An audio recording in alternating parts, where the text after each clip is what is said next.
হরে কৃষ্ণ বন্ধুরা, পল্লবী শর্টকাট রান্নায় সবাইকে স্বাগত জানিয়ে আজকে আরও একটা রেসিপি নিয়ে চলে এলাম বন্ধুরা। আর আজকের রেসিপি হবে পটল আলু চিংড়ি মাছ দিয়ে খুব সুন্দর একটা রেসিপি। এখানে 500 গ্রামের মতো পটল নিয়েছি আর নিয়েছি মাঝারি সাইজে 3টে আলু। আর পটলগুলোকে বেশ সুন্দর পাতার মতো করে এখানে সাইড করে কেটে নিয়েছি দুদিকে, যাতে মশলাগুলো বেশ সুন্দর করে ঢোকে। এখানে নিয়েছি 300 গ্রামের মতো চিংড়ি মাছ। আর চিংড়ি মাছগুলো বেছে ধুয়ে পরিষ্কার করে নিয়েছি বন্ধুরা। আর কি চিংড়ি মাছ দিয়ে রেসিপিটা হবে, দেখতে থাকুন, সঙ্গে থাকুন। মশলার জন্য নিয়েছি এখানে আদা, রসুন, পেঁয়াজ, রয়েছে শুকনো লঙ্কা, কাঁচা লঙ্কা, রয়েছে হাফ চামচ পোস্ত আর হাফ চামচ সাদা তিল। তাহলে চলুন মশলাটাকে বেটে নিই। তেল গরম হয়ে গেছে, পটলগুলো ভেজে নেব।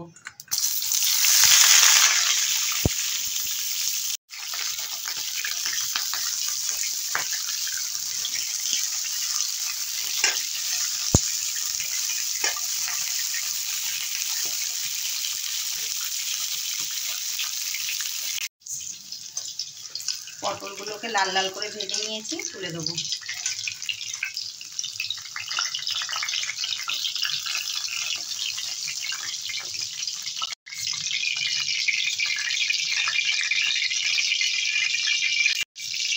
এই তেলে আলুগুলো ভেজে নেব।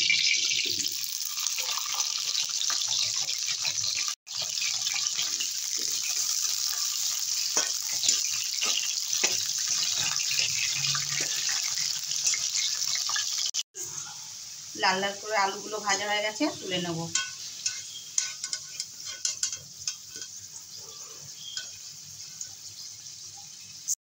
এই তেলে চিংড়ি মাছও ভেজে নেব।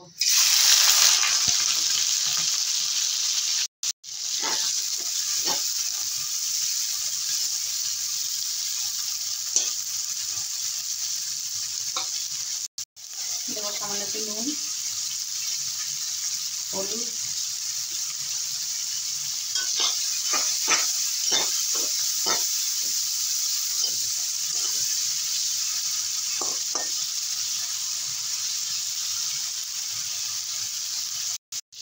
মাছ ভাজা হয়ে গেছে, তুলে নেব।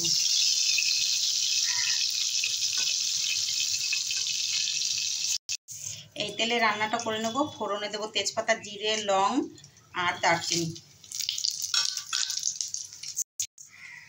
দুটো শুকনো লঙ্কা, পেঁয়াজ কুচি অর্ধেক,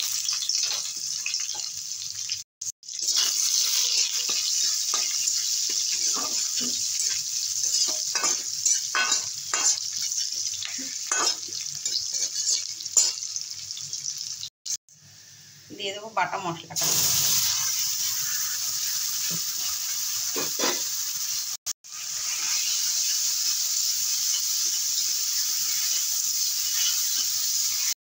দিয়ে দেবো নুন, হলুদ, কাশ্মীরি লঙ্কার গুঁড়ো, আর দেবো মিক্সি দেওয়া জল।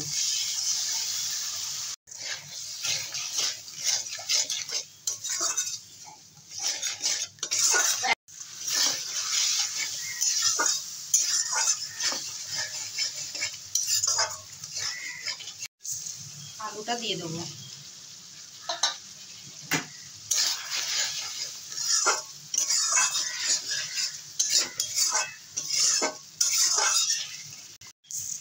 দিয়ে দেবো তিল আর পোস্ত বাটা।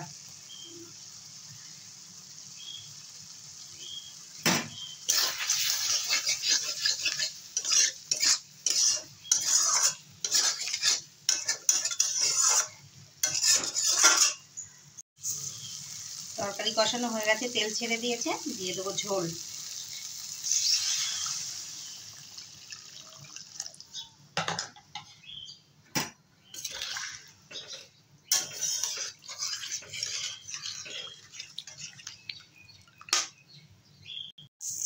আরও কিছুটা ঝোল দেবো।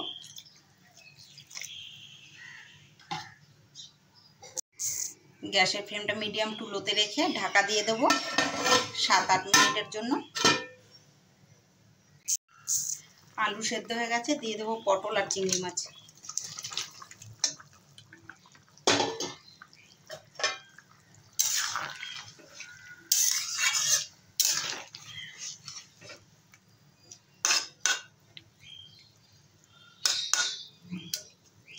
আরও 5 মিনিটের মতো ফুটিয়ে নেব।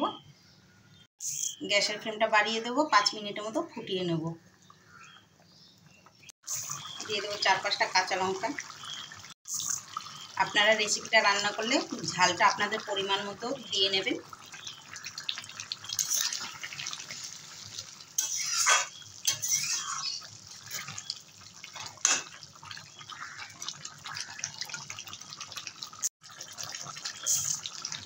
রান্না হয়ে গেছে, নামিয়ে দেব।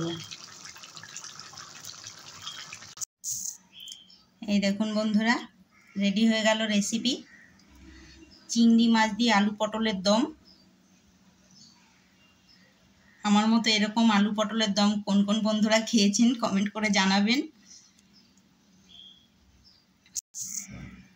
যদি আমার এই রেসিপিটা ভালো লেগে থাকে তাহলে চ্যানেলটিকে সাবস্ক্রাইব করে বেল আইকনটি বাজিয়ে অন করে রাখবেন। এরকমই সুন্দর সুন্দর রেসিপি কিন্তু আপনাদের কাছে পৌঁছে যাবে পল্লবী শর্টকাট রান্না। আজকের রেসিপিটা কেমন হলো বন্ধুরা অতি অবশ্যই কমেন্ট করে জানাবেন। এমনিতেই আমার তেল মশলা একদমই রান্না বারণ, আজকে কিন্তু অনেকটা তেল দিয়ে রান্না করে ফেলেছি। সবসময় তো একরকম রান্না করলে হয় না, হয়তো আমি এই রেসিপিটা খাবো না।